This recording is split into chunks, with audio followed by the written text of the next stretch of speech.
चलो good morning students. હવે જુઓ આપણે પ્રથમ પ્રકરણમાં ગયા વખતના લેક્ચરમાં જોઈ ગયા કે કુલમના નિયમનો ઉપયોગ કરી અને વિદ્યુતીય બળને સદિશ સ્વરૂપે દર્શાવો તો કેવી રીતે દર્શાવી શકાય। ત્યાર પછી આપણે એ પણ જોઈ ગયા કે કોઈ પણ એક વિદ્યુતભાર પર એક કરતાં વધારે વિદ્યુતભારો વડે जो विद्युतीय बड़ो लागता हो तो ये बड़ों परिणामी बल એટલે કે વિદ્યુત ભાર પર લાગતું કુલ બળ એ કેટલું મળે એની માહિતી મેળવી ગઈ કે જેને આપણે વિદ્યુત ભારોના કે વિદ્યુતીય બળોના સંપાતીકરણનો સિદ્ધાંત કહેતા। તો યાદ કરો શું કહ્યું કે જ્યારે કોઈ પણ વિદ્યુત ભાર પર કોઈ પણ विद्युत भार पर एक करता वधारे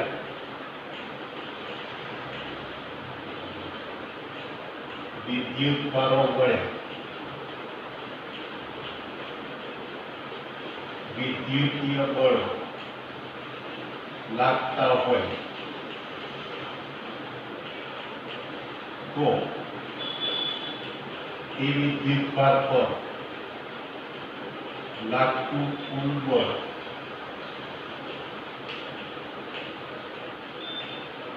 એ દરેક વિદ્યુત ભાર વડે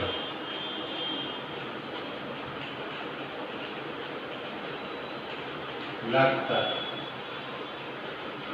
વ્યક્તિગત બળોના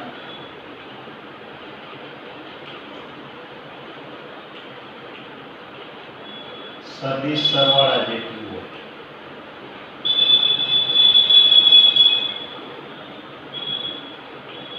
भौतिक આપણે ગયા વખતે જોઈ ગયા કે જેને આપણે કહેતા હતા વિદ્યુતીય બળો માટેનો સંપાતપણાનો સિદ્ધાંત। આ વિદ્યુતીય બળોનો સંપાતપણાનો સિદ્ધાંત થયો। જો આને મેથેમેટિક્સની રીતે લખીએ તો બળ F આપણે લખી શકીએ કે Q sigma QI RI cap upon RI square જ્યાં I 1 to n I ચલે છે 1 to n। આવા એક કરતાં વધારે ગમે તેટલા વિદ્યુતભારો હોય તો પણ એના વડે એ લાગતા પરિણામી વિદ્યુતનું બળ આપણે શોધી શકીએ। આપણો સંપાતપણાનો સિદ્ધાંત। હવે આજે આપણે જોઈએ કે આ વિદ્યુતભારોને કારણે જે की एक विद्युत असर उत्पन्न थाय एमांनी एक असर ने આપણે નામ આપીશું એનું વિદ્યુત ક્ષેત્ર। આ વિદ્યુત ક્ષેત્ર એના વિશેની વાત કરીએ। હવે જુઓ પહેલા તો સામાન્ય ભાષામાં આપણે વાત કરીએ તો મારી પાસે આ કોઈ પણ એક Q વિદ્યુતભાર હોય, ધારો કે ધન વિદ્યુતભાર છે। હવે એની આસપાસમાં હું બીજો કોઈ એક Q ધન વિદ્યુતભાર મૂકું એટલે કેપિટલ Q ધન વિદ્યુતભારની નજીક સ્મોલ Q ધન વિદ્યુતભાર મૂકું તો એ સ્મોલ Q વિદ્યુતભાર ઉપર આ કેપિટલ Q વિદ્યુતભાર વડે વિદ્યુતીય બળ લાગતું હોય। હવે અહીંયાથી હું જેમ જેમ આ સ્મોલ Q વિદ્યુતભારને દૂર લેતો જઈશ એમ એના ઉપર લાગતું વિદ્યુતીય બળ ઘટતું જાય।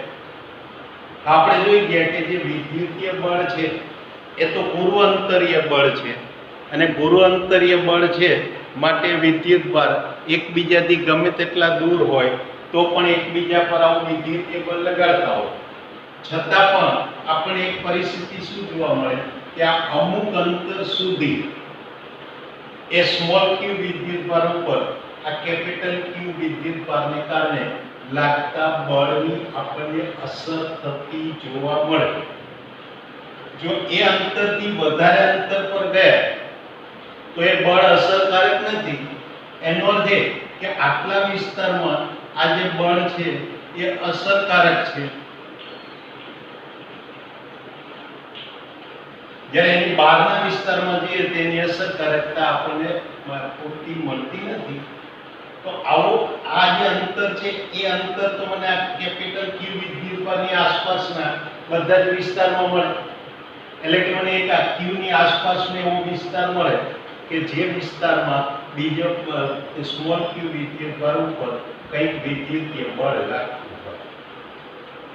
હવે અહીંયા જે આ કેપિટલ ક્યુ વિદ્યુતભાર છે કે જે વિદ્યુત ક્ષેત્ર ઉત્પન્ન કરવા માટેનો સ્ત્રોત ગણાય, માટે આને આપણે કહીશું સ્ત્રોત વિદ્યુતભાર.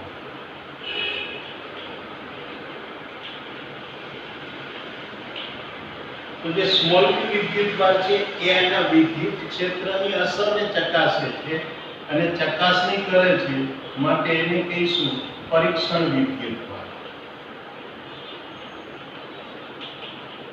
માટે હવે શું કહી શકું કે સ્ત્રોત વિદ્યુતભારની આસપાસના જે વિસ્તારમાં પરીક્ષણ વિદ્યુતભાર પર વિદ્યુતીય અસર ઉત્પન્ન થતી જોવા મળે એ વિસ્તારને આનું વિદ્યુત ક્ષેત્ર કહેવાય. આ એક સામાન્ય વ્યવહારિક આપણી વ્યાખ્યા થઈ, સામાન્ય ડે ટુ ડે ની ભાષાની અંદર આ વ્યાખ્યા થઈ. હવે જોઈએ કે એને અહીંયા આગળ સૈદ્ધાંતિક રીતે સબ્જેક્ટની રીતે કેવું હોય તો કઈ રીતે કહી શકાય. તેના માટે આ પરીક્ષણ વિદ્યુતભાર તરીકે મારે શું લેવાનું તો કે એકમ ધન વિદ્યુતભાર, એટલે કે પરીક્ષણ વિદ્યુતભાર સ્મોલ ક્યુ બરાબર 1 એકમ ધન વિદ્યુતભાર લેવાનું. અને એકમ ધન વિદ્યુતભાર લો તો એના ઉપર એ આપેલા બિંદુએ જે કે વિદ્યુતીય બળ લાગે સ્ત્રોત વિદ્યુતભાર વડે, એ બળને એ સ્ત્રોત વિદ્યુતભારનું તે બિંદુએ વિદ્યુત ક્ષેત્ર કહેવાય. એટલે કે માનો કે આ કોઈ એક પી બિંદુ છે. હવે જો પી બિંદુ પાસે સ્ત્રોત વિદ્યુતભારને કારણે આપણા પરીક્ષણ વિદ્યુતભાર પર લાગતું બળ એને હું F કહું, તો અહીંયા આગળ કહી શકાય કે P બિંદુ પાસે આ સ્ત્રોત વિદ્યુતભારને કારણે એકમ ધન વિદ્યુતભાર પર લાગતું બળ કેટલું, અને એ બળને એ આપેલા P બિંદુએ વિદ્યુત ક્ષેત્ર કહેવાય. અને માટે કહી શકાય કે Q ધનની આસપાસ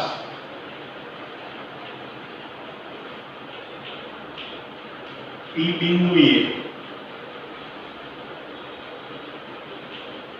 Q વડે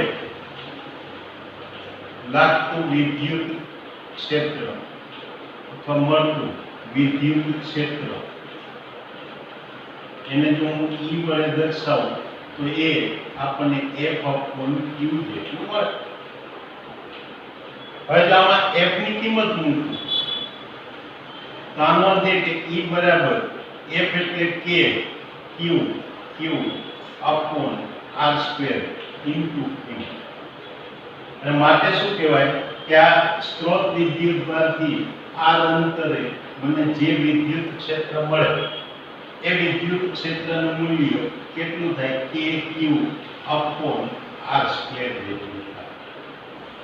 એટલે આ આપણને સૂત્ર મળે Q વિદ્યુતભારથી R અંતરે વિદ્યુત ક્ષેત્ર E નું મૂલ્ય આપે.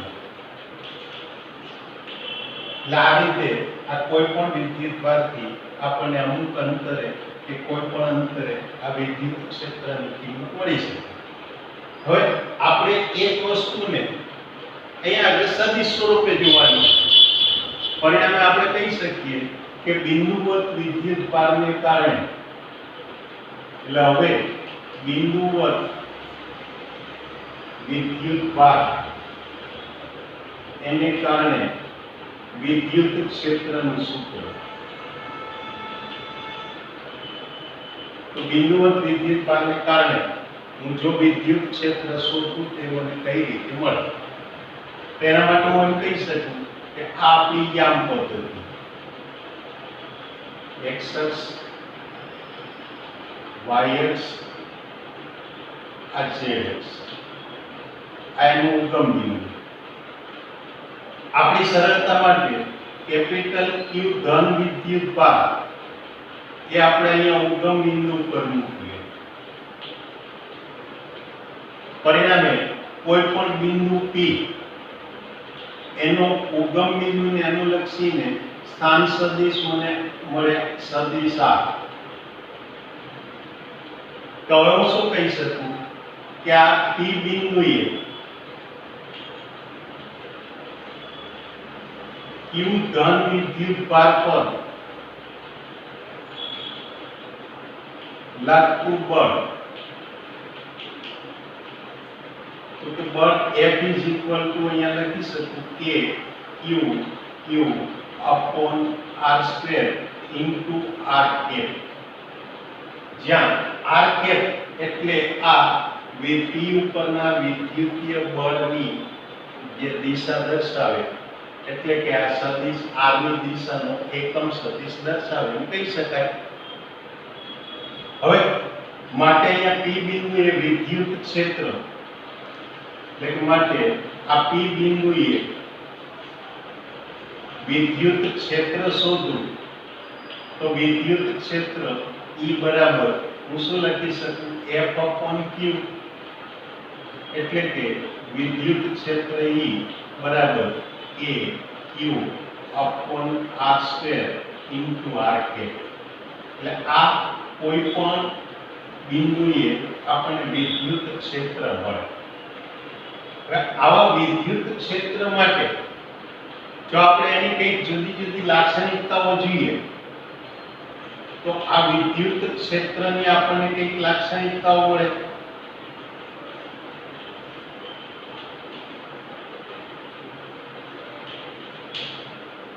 ચલો આવી જો લાક્ષણિકતા જોઈતી હોય તેમાં સૌથી પહેલી વાત હું શું કહી શકું કે કેપિટલ Q એ વિદ્યુત ભારને સ્ત્રોત વિદ્યુત ભાર કહેવાય,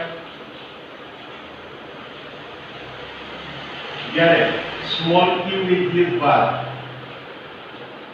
એને પરીક્ષણ વિદ્યુત ભાર કહેવાય.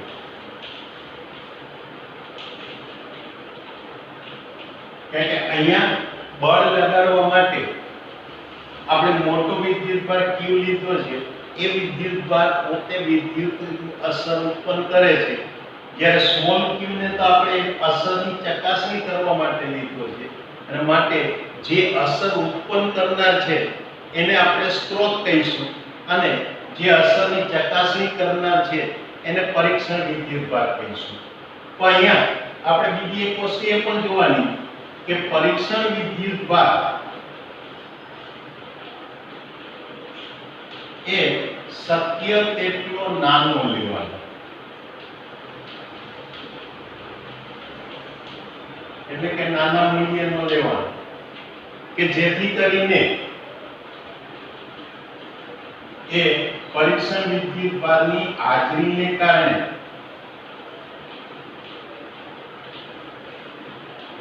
જે કેપિટલ Q છે એની અસરમાં, કે આપેલા બિંદુ એની અસરમાં કોઈ નોંધપાત્ર ફેરફાર ન થાય.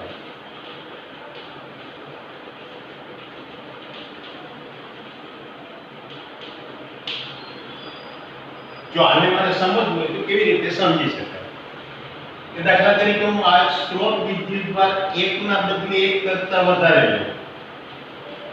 આપણી આમ પદ્ધતિમાં સ્ત્રોત વિદ્યુત ભાર તરીકે માનો કે એક મારી પાસે અહીંયા Q1 છે, બીજો Q2 છે.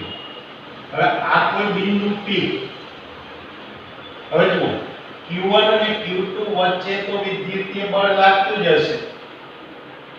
હવે P પર આવીએ એટલે P પાસે હવે અહીંયા આગળનું હું સ્મોલ q વિદ્યુત ભાર મૂકું તો અહીંયા શું બનશે કે આ સ્મોલ q ઉપર Q1 ને કારણે પણ બળ લાગશે, Q2 ને કારણે પણ બળ લાગશે, ઉપરાંત એ જે સ્મોલ q છે એ પોતે પણ Q1 અને Q2 ઉપર બળ લગાડતો હોય.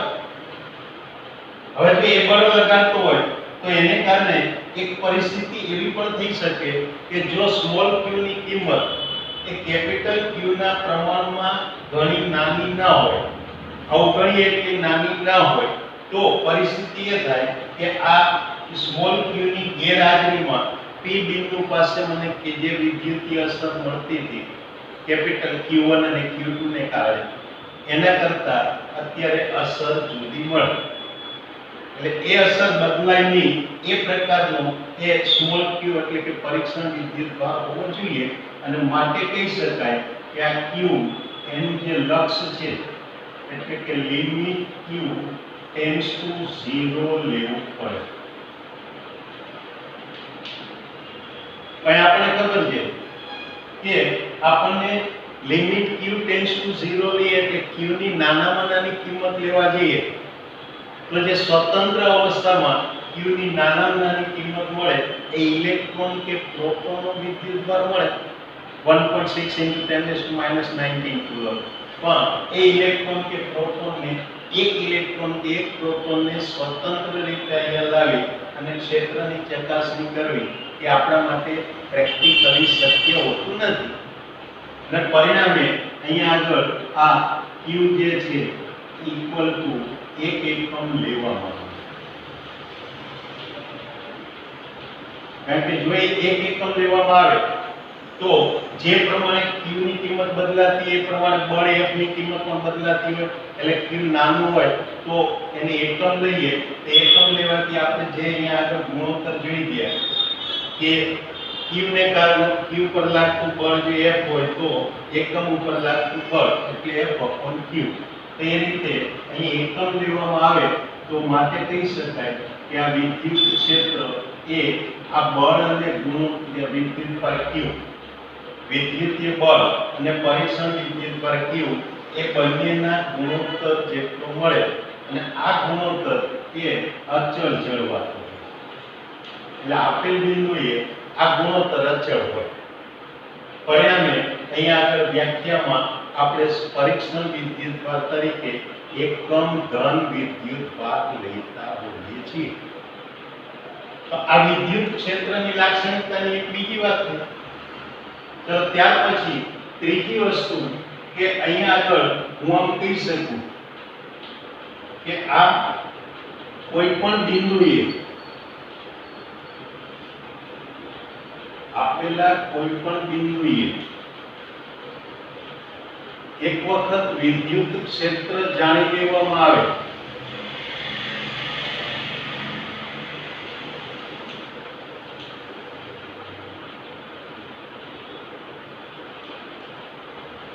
એટલે એકવાર હું આ વિદ્યુત ક્ષેત્ર જાણી લઉં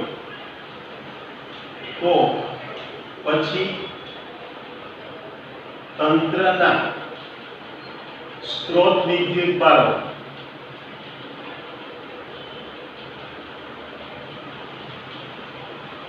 એના વિશે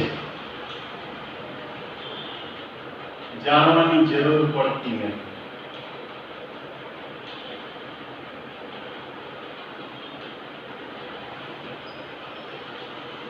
જો આમાં શું કહેવા માંગે છે કે જો મારી પાસે આ વિદ્યુત ક્ષેત્ર ના હોય, P બિંદુએ વિદ્યુત ક્ષેત્રની કિંમત કેટલી છે હું જાણતો ન હોઉં અને મારે આ સ્મોલ q ઉપર લાગતું વિદ્યુતીય બળ જોઈતું હોય તે વખતે મારે શું કરવું પડે?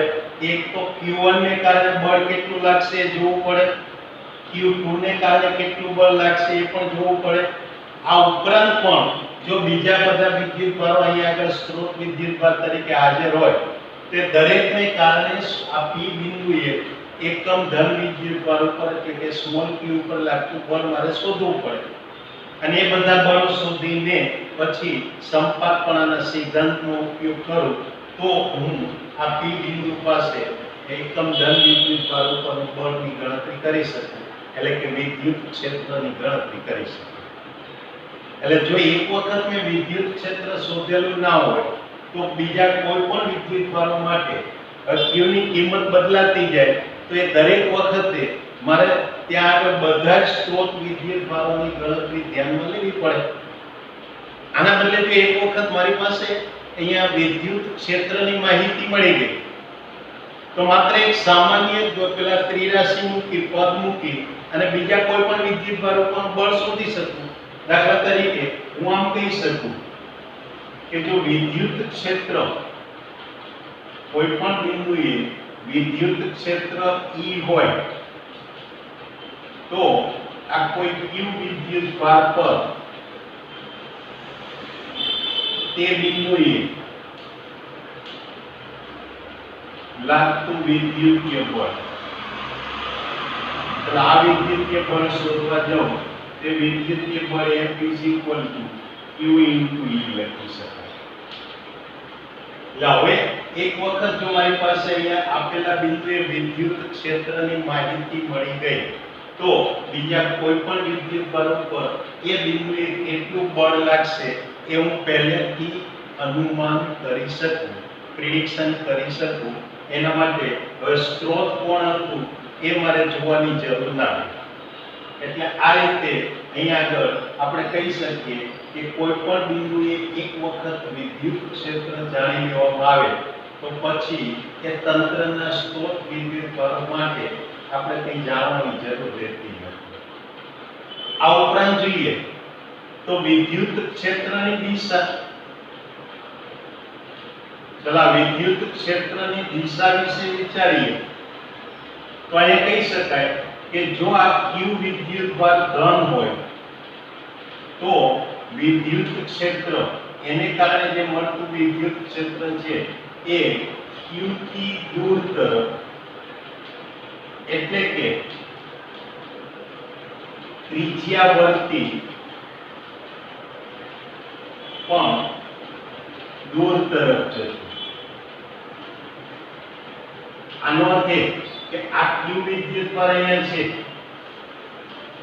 તો આ કોઈ પણ અહીંયા આગળ આમ એક વર્તુળ વિચારો, q ને કેન્દ્ર લઈ અને વર્તુળ વિચારો કે વર્તુળ ઉપરના કોઈ પણ બિંદુએ જો મારે વિદ્યુત ક્ષેત્ર જોઈતું હોય તો એ વિદ્યુત ક્ષેત્ર આ વર્તુળની ત્રિજ્યા પર પરંતુ એ કેન્દ્રથી દૂરની તરફ જતું એટલે કે કેન્દ્ર ત્યાંની દિશામાં હોય. એટલે જો સ્ત્રોત વિદ્યુતભાર ધન હોય, બિંદુઓ ધન વિદ્યુતભાર હોય તો એને કારણે મળતા વિદ્યુત ક્ષેત્રની દિશા એ આપણને ત્રિજ્યાવર્તી અને પેલા દૂરની તરફ જતી એટલે કે કેન્દ્ર ત્યાગી દિશા મળે એમ કહી શકાય. આના બદલે જો આ q વિદ્યુતભાર ઋણ હોય તો આ વિદ્યુત ક્ષેત્ર એક q તરફ એટલે કે ત્રિજ્યાવર્તી પણ કેન્દ્ર તરફ હોય. આ રીતે આ વિદ્યુતભારની પેલા વિદ્યુત ક્ષેત્રની દિશાઓ મળે એટલે આ વિદ્યુત ક્ષેત્રની દિશા પર આધાર રાખીને વાત કરી શકાય. એ ઉપરાંત અહીંયા કહી શકીએ કે આ વિદ્યુત ક્ષેત્ર કોઈ પણ સ્ત્રોત વિદ્યુતભારનું વિદ્યુત ક્ષેત્ર એ આ સ્ત્રોત વિદ્યુતભાર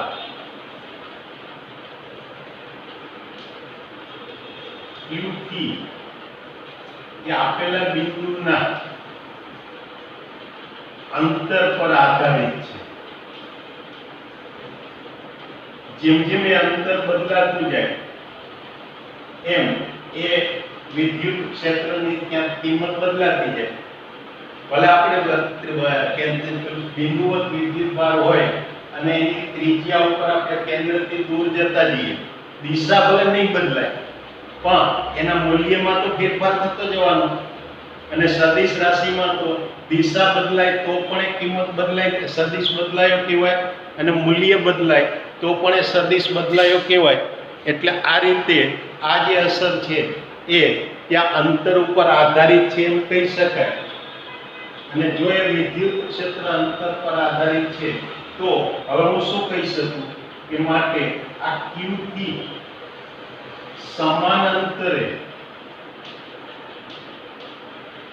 દરેક બિંદુએ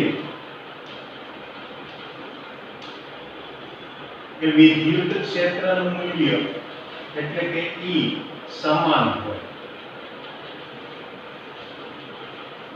અને સમાન હોય માટે એમ કહી શકાય કે આ વિદ્યુત ક્ષેત્ર એટલે કે બિંદુવત વિદ્યુતભાર,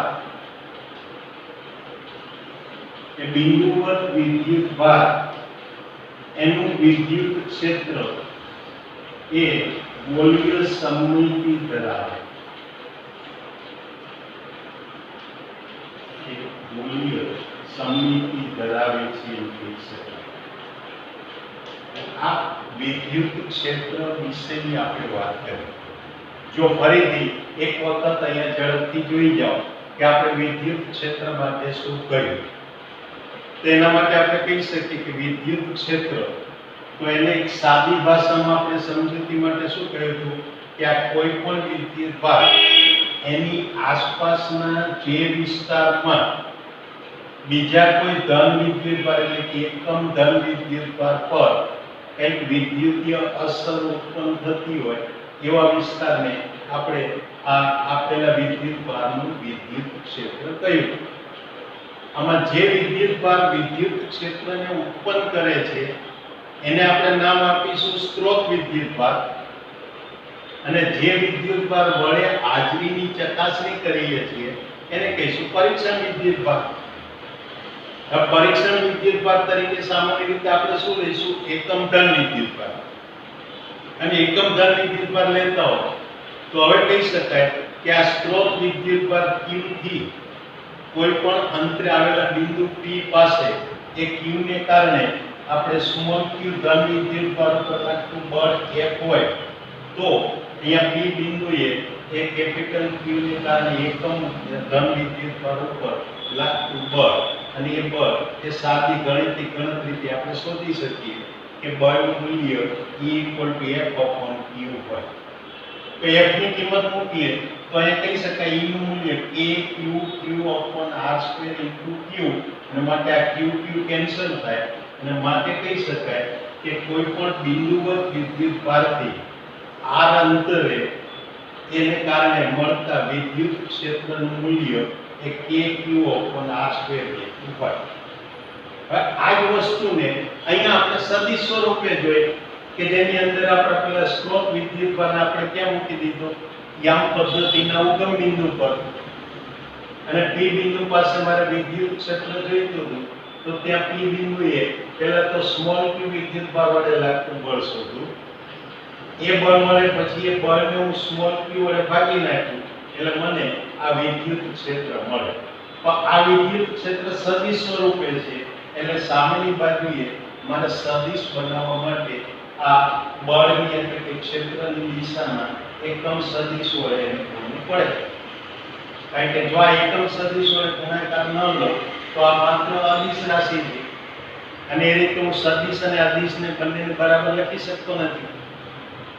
ચાલો આના ઉપરથી આ વિદ્યુત ક્ષેત્રની આપણે જુદી જુદી લાક્ષણિકતાઓ મળી. એ લાક્ષણિકતાઓમાં પહેલી એક વાત આપણે શું કરી કે જેને કારણે વિદ્યુત ક્ષેત્ર ઉત્પન્ન થાય છે એ વિદ્યુતભારને આપણે અહીંયા સ્ત્રોત વિદ્યુતભાર કહ્યો, અને જે વિદ્યુતભાર હાજરીની ચકાસણી કરે છે એને પરીક્ષણ વિદ્યુતભાર કહ્યો. પણ આપણે શું જોવાનું કે પરીક્ષણ વિદ્યુતભાર તરીકે શક્ય તેટલો નાનો વિદ્યુતભાર લેવાનો, કારણ કે એ પરીક્ષણ વિદ્યુતભારની હાજરીને કારણે આપણે ત્યાં આપેલા બિંદુએ સ્ત્રોત વિદ્યુતભારોને વડે જે ક્ષેત્ર મળતું હોય, જે તંત્રની કંઈ ગોઠવણ મળતી હોય એની અંદર કોઈ ફેરફારો થવા જોઈએ નહીં, નોંધપાત્ર ફેરફારો થવા જોઈએ નહીં. યાદ રાખજો, કારણ કે ફેરફાર સાવ શૂન્ય તો શક્ય જ નથી. બે વિદ્યુતભાર વડે આપેલા બિંદુએ કંઈક બળ મળતું હોય, ત્રીજો વિદ્યુતભાર લાવવો એટલે બળ ત્યાં બદલાવાનું છે, પણ એ બળમાં કોઈ તંત્રની રચનામાં કંઈક નોંધપાત્ર ફેરફાર ન થાય એવું આપણે પહેલા નાનો વિદ્યુતભાર લેવાનો, એટલે કે લિમિટ q → 0 લેવું પડે. પણ અહીંયા જોઈ શકાય કે q ની કિંમત એકદમ અતિ સૂક્ષ્મ લેવી દર વખતે પ્રાયોગિક રીતે શક્ય નથી, વ્યવહારિક રીતે શક્ય નથી. માટે આપણે શું કર્યું કે q ની કિંમત એકમ ધન વિદ્યુતભાર લીધી, જેથી કરીને હું તીવ્રતા શોધવા જાઉં ત્યારે બળ અને આ વિદ્યુતભારનો ગુણોત્તર લઉં તે હંમેશા મને અચળ મળે. પછી આપણે વાત કરી કે એક વખત કોઈ એક બિંદુએ વિદ્યુત ક્ષેત્ર જાણી લીધું, તો પછી એના સ્ત્રોત વિદ્યુતભારોની માહિતીની ચિંતા કરવાની જરૂર રહેતી નથી. કારણ કે એક વખત તમારી પાસે કોઈ આપેલા બિંદુએ વિદ્યુત ક્ષેત્ર E હોય તો બીજા કોઈ વિદ્યુતભાર ઉપર લાગતું બળ શોધવું હોય તો બળ F = Q × E મળે. એ જ રીતે જો મારે વિદ્યુત ક્ષેત્રની દિશાની વાત કરવી હોય તો ધન વિદ્યુતભાર એટલે કે સ્ત્રોત વિદ્યુતભાર તરીકે ધન વિદ્યુતભાર હોય, બિંદુઓ ધન વિદ્યુતભાર, તો એને કારણે મને જે વિદ્યુત ક્ષેત્ર મળે એ ત્રિજ્યા વર્તી અને કેન્દ્રથી દૂર જતી દિશામાં મળે. એના કરતા ઉલટું જો સ્ત્રોત વિદ્યુતભાર તરીકે બિંદુઓ ઋણ વિદ્યુતભાર હોય તો એ વિદ્યુત ક્ષેત્ર એ ત્રિજ્યા વર્તી પણ કેન્દ્ર તરફની દિશામાં મળે. એટલે એક દિશા ઋણને કારણે મળે કેન્દ્રગામી હોય, જ્યારે ધન વિદ્યુતભારને કારણે પેલું ક્ષેત્ર મળે એ કેન્દ્ર ત્યાગી દિશામાં. ઉપરાંત આપણે કહી શકીએ કે અહીંયા આગળ આ કોઈ પણ બિંદુએ વિદ્યુત ક્ષેત્રની કિંમત એ સ્ત્રોત વિદ્યુતભારથી એ બિંદુના અંતર ઉપર આધાર રાખે. જેમ અંતર વધતું જાય એમ વિદ્યુત ક્ષેત્રની કિંમત ઘટતી જાય. પણ જો એ સ્ત્રોત વિદ્યુતભાર બિંદુવત હોય અને એનાથી અવકાશમાં સમાન અંતરે દરેક દિશામાં આપણે જો વિદ્યુત ક્ષેત્રની કિંમતો શોધીએ તો એ કિંમતો સમાન મળે. ને આવા એ સમાન અંતરે આવેલા બિંદુઓ એને જોડીએ તો આપણને જે રચના મળશે શું મળશે? ગોળીય સપાટી મળે. અને માટે કહી શકાય કે બિંદુવત વિદ્યુતભારને કારણે મળતું વિદ્યુત ક્ષેત્ર એ જો ચોક્કસ અંતરે લઈએ તો સમાન અને ગોળીય સમમિતિ ધરાવતું હોય. તો આપણે વિદ્યુત ક્ષેત્ર વિશેની વાત કરી. હવે આવતી વખતના લેક્ચરમાં આપણે જોઈશું કે એક કરતાં વધારે વિદ્યુતભારોને કારણે વિદ્યુત ક્ષેત્ર રચાતું હોય તો એ પરિણામી વિદ્યુત ક્ષેત્ર કેવી રીતે શોધી શકાય. ઓફકોર્સ આમાં કોઈ નવી વાત નથી. તમે જોઈ શકશો કે એની અંદર પણ આપણે આ વિદ્યુતીય બળોના સંપાતપણાના સિદ્ધાંતનો ઉપયોગ કરીશું, પણ એ આપણે આવતી વખતના લેક્ચરમાં જોઈશું. ત્યાં સુધી તમે આ જે કે બધી માહિતી છે એક વખત તૈયાર કરી અને આની અનુલક્ષીને તમારી બુકમાં તમને જે કે પેલા શોર્ટ ક્વેશ્ચન્સ અથવા તો તમારી રેફરન્સ બુક તમારી પાસે હોય તો એમાં એને લગતા જે કે એના MCQ પ્રશ્નો મળતા હોય એ બધા પ્રશ્નો સોલ્વ કરવાના પ્રયત્ન કરજો. અને જો એમાંથી કોઈ પ્રશ્નમાં ડિફિકલ્ટી રહે તો આપણે ભવિષ્યમાં જ્યારે પણ અહીંયા રૂબરૂ મળીએ ત્યારે તમે ડિફિકલ્ટી સોલ્વ કરવા માટે પૂછી શકશો. તો અત્યારે આપણે અહીંયા સુધીની વાત કરીએ. આવતા વખતના લેક્ચરમાં બીજી આગળની વાત કરીશું. ત્યાં સુધી આપણી પાસેથી રજા લો. Good bye. આવજો.